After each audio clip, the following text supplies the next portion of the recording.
Hello and welcome back to Better Than Adventure. Made a change. But that's about it. I thought about how it was kind of a little bit too slow for me to have to walk all the way down to get out. So, yeah, just toss yourself out the window. That always works.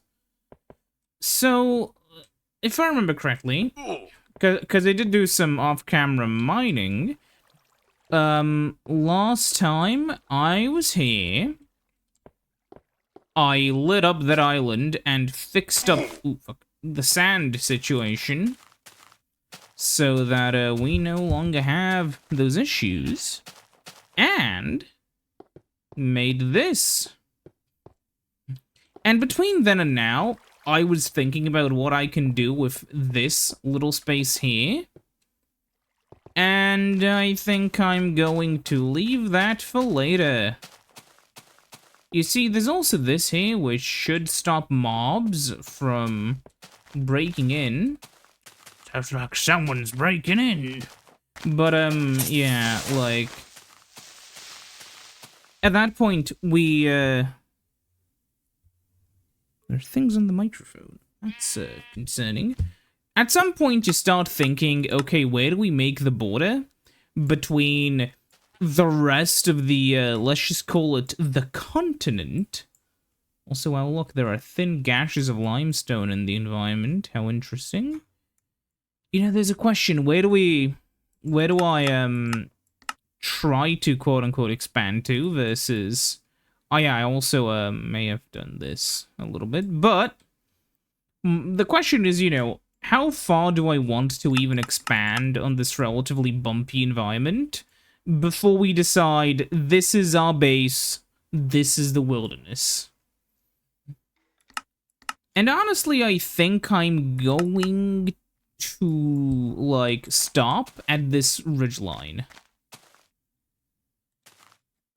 For the simple reason that I don't know where else to stop, so we'll do that. Of course, some changes have happened, between when we started the project and now.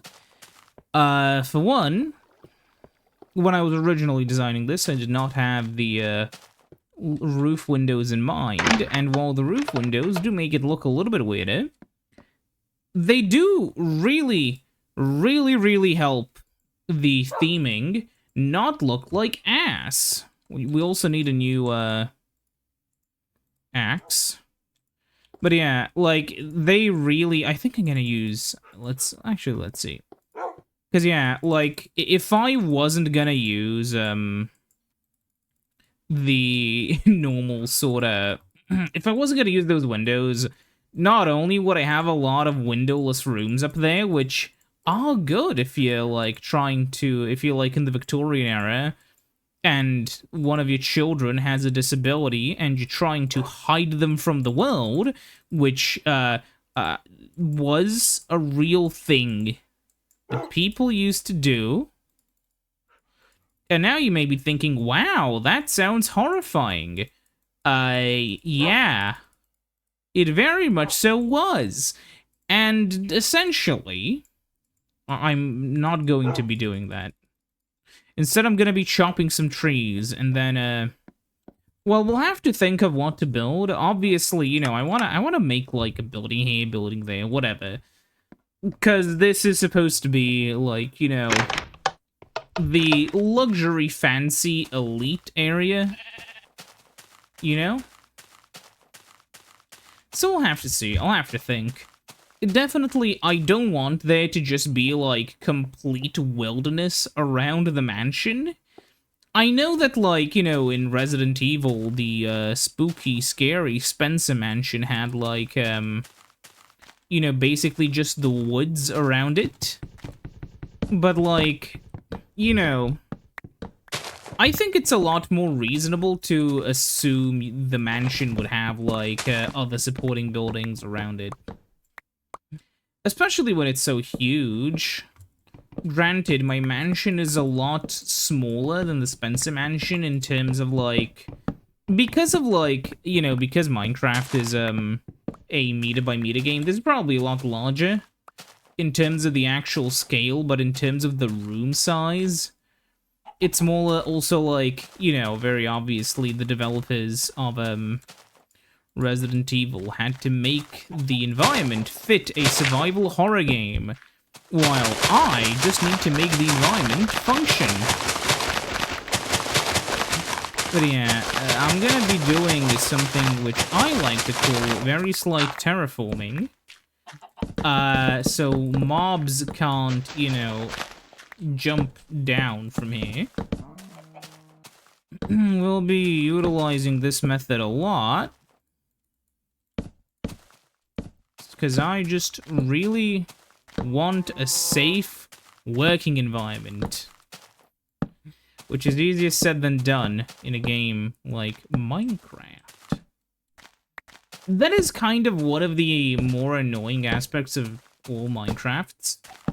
It's, like, you know, regardless of the game, one of the annoying things is that you can't really have darkness in peaceful mode and have it stay safe. Like, one would imagine that after all of these years, Mojang would give us a method of having, like, a dark room where the mobs, you know, don't spawn in it. And you can have that by using half slabs or whatever. But realistically, the only real way to stop mobs from spawning is to use lights. And honestly, that's kind of annoying. I wish I could, like, throw salt or whatever, just something. Because I understand why it's done, you know? It's like, oh, we don't want, you know... It's kind of a central part of the way the game works, you know? We don't want to have the player just avoid the central spooky. Seriously, man, it would help for some builds. Like, you know, sure, in creative mode, you can have, like, imagine a big hangar, right? Where it's, you know, lights off, and then you walk in, hit the light key, all the lights turn on, and that's really cool. But then the creeper that spawned previously in there runs up to you and blows you up, and that's not cool. And that's the issue you tend to run into. Yeah. Oops.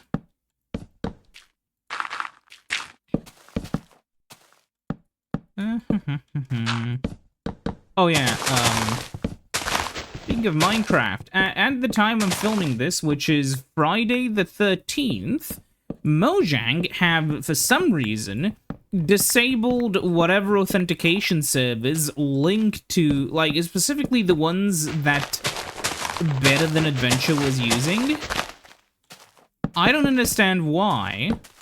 Doesn't seem to be a clear reason. However, magically, you can't use the official auth servers to play Better Than Adventure. If you want to play Better Than Adventure now, you have to use offline mode, which means all servers, if they don't have auth.me or something similar, are inherently unsafe. I hope that the developers of the mod will fix that by using the more modern question mark servers. I don't exactly know how that works, but I wouldn't hold... First of all, yeah, I wouldn't hold my breath, and second of all, like... Mojang, why? What is the point of this? Now, I know some people who are maybe a little bit more cynical than me may say that this was, like, you know, a targeted attack against Better Than Adventure in order to, you know, limit how many people can play the mod. And while I don't disagree that, you know, I don't disagree that it's possible, I also don't agree that it's probable, you know? Chances are, because there are so many mods out there, like, this isn't like that. You probably heard of the story. There was this one Sonic fan game that had, like, a bunch of stolen assets from Sonic Advance, but if you try to open up the game or whatever with Cheat Engine, it had some really, like, and strong, really stupid virus-like, you know, anti-cracking stuff in it that sent all of your personal information to, like, the, you know, developer who was living in some bumfuck nowhere place, whatever. And very clearly, Mojang doesn't have, like, the ability to do this, because even if Mojang wanted to be this petty and evil and vile, Microsoft would not let them go through with it, basically. And I know, like, in every single discussion of Minecraft and Mojang, it's like, you always have, like, the same 5 arguments, you know? Like, the radio station, they play the same 5... It's like, Mojang is controlled by Microsoft, they're the ones at fault. Mojang is not controlled by Microsoft. They don't do... It's... All of that is... You know, all of that is their fault. And then it's like, well, Mojang is a company. They are legally allowed to screw you as the consumer. How dare you complain? And then it's like, we have 3, then it's, Mojang is evil, how dare they? All of this is because of women. Notch would have fixed this, and then the final 5th one, which is, haha, I told you, go play ancient version of the game instead. Maybe we'll eventually get to Minecraft was never good, like, which is, you know, the Sonic meme. But hey, that's what happens when you don't make sure that the guys who are reading your scripts are the guys who wrote the scripts, Mr. IGN. Did they fix that ever? I wonder. Oh yeah, right, I should probably provide some context. Context? So, for a while, IGN had, basically, IGN didn't care if the same guy was writing the scripts and reading the scripts. And usually, in 99.75% of all cases, who gives a shit, right? But sometimes you would run into these situations where some guy would, like, review a Sonic game and give it a good score, right? Let's call him reviewer number 1. You know, actually, fuck it, let's call them Beavis and Butthead, right? So Beavis would write a, you know, a review of a Sonic game he really liked. But then Beavis was busy that day, so Butthead decided to voice over the video, and Butthead never liked any of the Sonic games, but Butthead is reading Beavis's review. And then, you know, he makes the video, blah blah blah, and everything is fine. However, that same Butthead then later on in some livestream or whatever is asked his personal opinions on Sonic, and he says his personal opinion of him never liking Sonic. And now, the internet is in an uproar over what basically just was a misunderstanding of whose opinion people were hearing. It's not that either Beavis or Butthead lied, it's just that it wasn't clear which one of them was, you know, that while Butthead was speaking, the opinion was Beavis's. I think I'm gonna use that for every single example of there being 2 people in a story, because it's kind of funny. If you're wondering the original idea for, like, the names, I don't know. But I did find a funny question somebody asked the other day, which was like, everyone makes fun of, like, the fact one of the characters is called fucking Butthead, which, you know, haha. But nobody mentions that the other one's called Beavis. What the fuck's called? Who's called Beavis? Oh. Go! Oh, for fuck's sake. Okay. Isn't the wolf attack? It's supposed to be a wolf! Maybe that wasn't implemented yet? I don't know. Either way, first of all, yeah, either way, that's kind of an issue which IGN had for a while. I hope they fixed it. Generally... Ow! How'd you... That's concerning. Generally, if you have a company that reviews video games... Generally, if you review video games, regardless if it's a personal thing or a video game company thing, you should make sure that your audience can trust that your opinions are yours. Oh, you gotta be shitting me. That's perfect. That's, Don't Mind at Night, apparently, yeah. Actually, I've never understood that song when mining at night is the best way to spend the night. Because very clearly, if I was mining right now, I wouldn't be dealing with, an entire enemy battalion descending upon my position.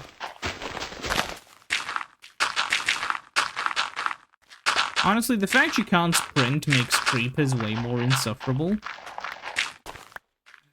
Also, I've noticed, yeah, fuck, steel armor has such good durability, even if it's not the best. I already had to get another piece of, like, another set of diamond armor just for me mining, because holy shit, does it go down fast?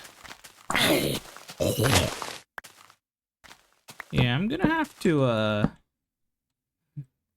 head back home to, like, recharge my health. Okay. Oh, and let me guess, one of them is gonna come from this side next. Okay, wait. Okay, that's actually quite a lot of space. Well, we have time. How do I wanna section this off? Actually, how do we do this? Oh my god, you see the bastard right there. Ooh. So what I'll do is, no, I'll actually just go cut up through here. I'm gonna light this area up, then I'll cut up here, and wall off, like, that area. Yeah. It's gonna make it look more natural versus it looking kinda, yeah, I'm also gonna need more torches, but also, I have to watch out with the creeper over there. Guys, do you see the creep? Oh, this is so spooky. You know what would be really... You know what would make the game so much better? What if instead of me just doing this, every 5 minutes I had to run around like an idiot because there was some monster screaming at me? Maybe the monster could be called the Pant Dweller. Because it wants to get in my pants. I don't... Maybe that would be, maybe that'd be scary. Maybe the concept of that would make me quake in my boots. Whew. Huh. The Dweller mod. Minecraft Better Than Adventure. Introducing the mystery surprise dweller. Come close to him for jump scare action. Oh, how did I get some bullshit? Okay, that's... what are the chances I built this while exploring it? But that is some utter bullshit. You just... Yeah, sure, buddy. Just a perfectly placed... Yeah, that's worker... That's Herobrine's fault. Sometimes I do wonder how different Minecraft would be if Herobrine was added. Because at one point, Notch did... Granted, you can't trust Notch's word on anything, because there are so many features Notch and the other devs promised, but then literally never added. But he did say that if he caught the Herobrine myth earlier, he would have tried adding it to the game. Which makes me wonder, you know, it makes me think, so what if, like, some entity like that was added? But it would have to fit, you know, within the realm of Minecraft, if that makes sense. Because a lot of the time, Herobrine's either considered paranormal or whatever, but in reality, like, if he was added, he would just be like a creepy old goober. Or I guess geezer, because he would be technically old at this point. But basically, yeah, I really love it when a creeper gets triggered to explode by Skeletons. Makes my day. Oh my god.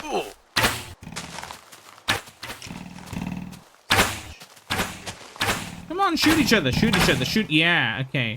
It's one of them dead. Just wanna, yeah, like that.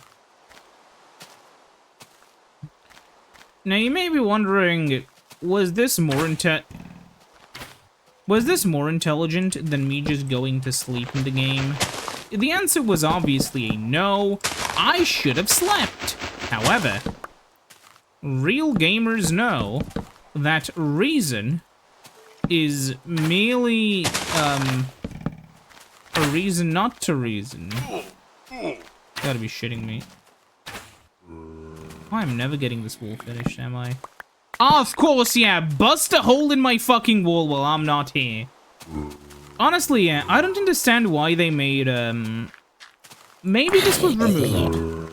Maybe this was a thing in beta that was removed. I don't know. But very clearly, creepers should not trigger on things that are on the player. You know?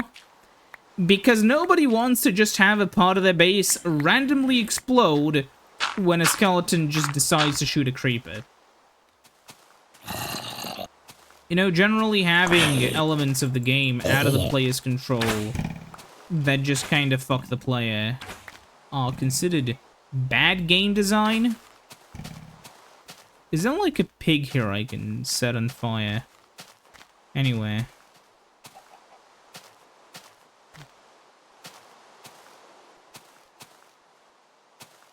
There was a pig before, which just makes it even funnier. But obviously, when I need a pig, there are no pigs. But don't worry, when I leave the area, go all the way back home, and go all the way back, enough time will have passed, and the stuff will despawn. Now, I have been thinking about other stuff. One of them was, do I want, because if you know, I have rails in the nether. So the question was, do I want to have some kind of rail system in the overworld? I mean, I have one in the underground, but that's just for mining. And the answer is, I don't know. On one hand, it would prove beneficial for small trips. On the other hand, it's not going to be more beneficial than what I can accomplish by just, you know, being in the nether.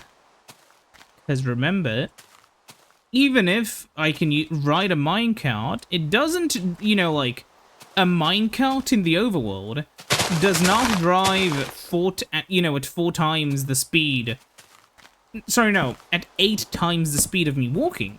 Because if you know, in the nether, every block in the nether is 8 blocks in the overworld. One of the best ideas Notch had for other dimensions in the game was to give this to the nether. Because giving it some kind of use, except just getting specific resources, was Notch's idea for making sure that the dimension doesn't get completely ignored after players get what they need from it. You know? Like, there are reasons to travel the overworld, of course. It's the main dimension, quote-unquote. But there are also still reasons to travel the nether, even if you don't need any of the specific nether resources it has to offer. And that's kinda why it's even funnier that the end kind of has the problem the nether would have had, but worse if it had no use, because the nether is just like... Look, the nether is accessible, right? You can make a portal, find a new part of the nether that you can call yours, and mine, you know, that area for resources. In the end, you can't. All you have in the end is, like, the starting island, and then you have to walk to find, or, like, fly with the elytra to find new stuff, and there's not that much stuff to find. Mining is only good if you want endstone.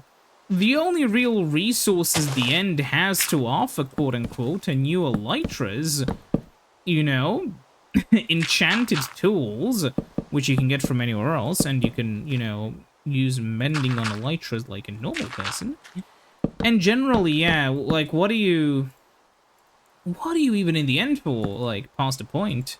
I guess if you need a lot of endstone, but it's gonna be really, really, like, you're gonna need some kind of metal if you manage to run out of endstone. Meanwhile, you know, in the nether, yeah, you can mine, I mean, at least you can mine for, fucking, what's it called, for netherite.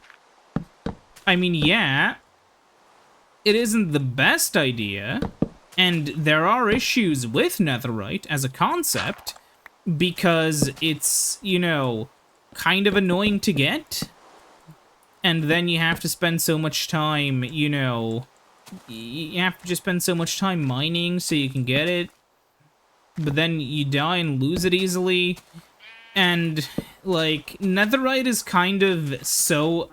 Basically what I'm trying to say is netherite is so annoying to get that it incentivizes the player to enchant any netherite stuff they have with, like, the most late-game enchantments, right? Like mending or whatever. Which kind of goes against the original concept of stuff like diamonds.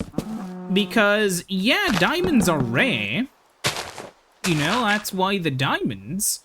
But they're not that rare. They're still replaceable, you know? Like, if I lose all of the stuff in my inventory, I can easily replace most of it. Like, yeah, sure, I'll be down, like, 30-something diamonds, but whatever. But so often when you lose all of your netherite gear, you just wanna fucking, it's like, you know, ah, man, I have to spend, like, another few hours of my life just because I, like, flew into something with an elytra or the game bugged out, and it just sucks. And how do we fix that? I don't know. I'm not a Minecraftologist. But generally, you get where I'm coming from, right? Like, it's just one of those issues. Plus, I mean, it's also that, Minecraft has to, it's like that whole Minecraft needs to appeal to every single part of its player base. You can't upset any of them, otherwise they'll leave. Except they never leave. And the truth is, like, you sometimes just have to, like, you know, hit the thing over the head with a hammer.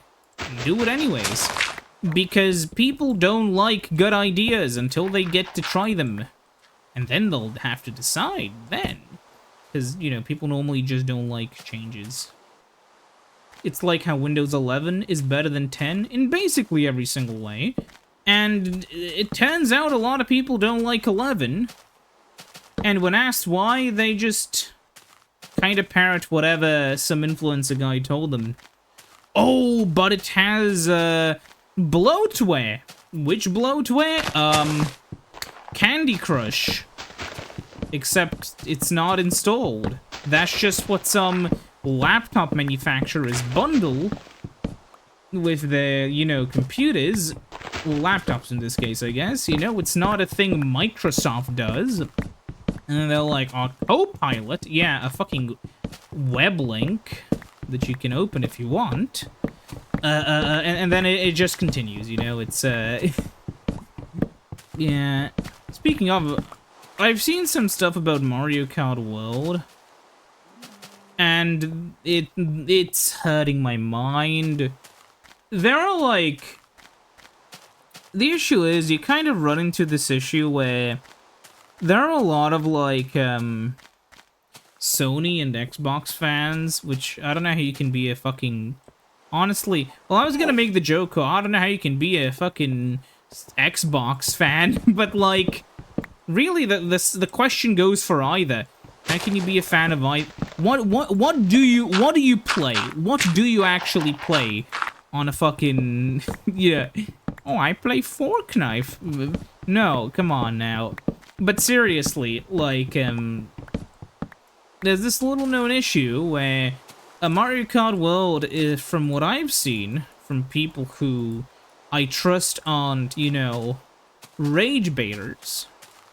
Insert the image of, like, the lion or jaguar or whatever the fucking cat was, like, roaring at a stoic monkey, and then underneath it, the gif of the fucking bird freaking out while staring at the fucking Red from the Angry Bird movie figure.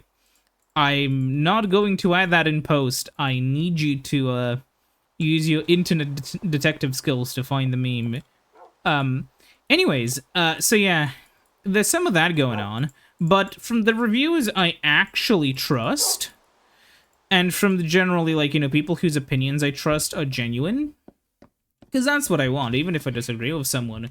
I want them to have actual opinions, and not to just, you know, make money by trying to make me mad. Funnily enough, that's the reason why I stopped watching some specific YouTubers, but there are, like, some general issues that I've seen repeated again and again. So I would just kind of like to, go over them.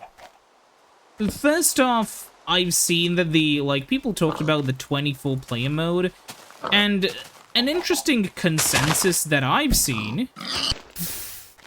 That was... okay.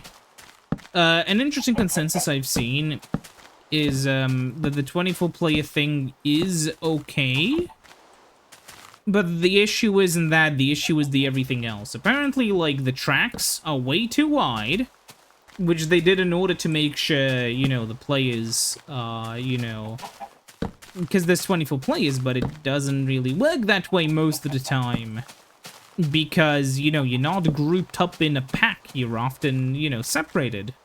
So the tracks being wider and the controls being looser doesn't help. Then you have to realize, oh wait, they also made the AI way more rubber bandy, to the point where, like, very often you will just lose if the enemy has good items, and, like, you know, you're doing well. I think one of those YouTubers, the Lonely Goomba, found that the best tactic was to break if you have to. Just stay out of first, stay in second or third. It doesn't matter, just don't be in first place, because when you're in first place, the AI enters Beast Gamer Rage mode. So just stay in second until, like, the last bit of the last lap, or, like, bag good items and just hold on to them until, like, the last possible moment, and then you just run for first, while the AI doesn't have time to target you in first place. And that sucks. Also, apparently, like, the courses no longer, well, they're a lot more shortcut-based than they are just good driving-based. Which kind of defeats a part of the fun. Also, the open world is, like, empty. You don't really gain anything for being in the open world. Tell you what, over here, I'm gonna go over there. You know, it's just kind of... Overall, it's a decent game, but is it better than Mario Kart 8 Deluxe? I'll have to play the game and find out. So far, I've only said what other people think. I do trust them when they air their grievances, but it's one of those things where I don't know how much I will be personally affected by that, you know?